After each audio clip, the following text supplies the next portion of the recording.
The content for this week focused on globalisation and its relationship with development and poverty. Before this topic, I mostly thought of globalisation as countries trading with one another or people travelling.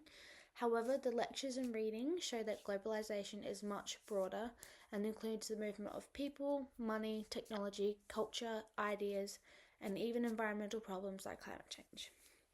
One concept I found particularly interesting was that globalization is not an end state, but an ongoing process that changes over time. Learning about the historical waves of globalization, especially colonial globalization, made me question whether today's global system still reproduces inequalities between richer and poorer countries.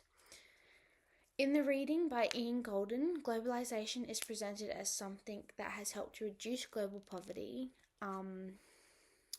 particularly through trade and technological development. For example, extreme poverty has declined significantly since the 1900s.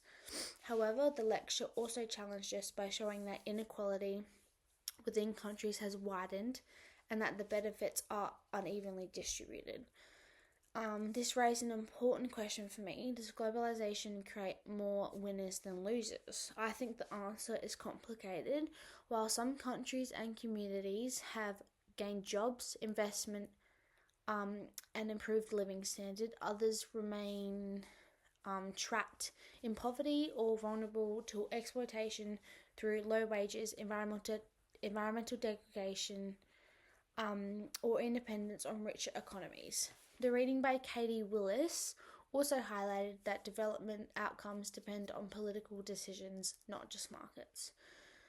I also connected this to real-world examples like climate change in Kiribati, where global interconnectedness creates unfair consequences. Countries contributing the least to emissions are often most vulnerable to climate change. Overall, this week has taught me that globalization is neither completely positive or negative. Its impact depends on who benefits, who is excluded, and how governments manage it.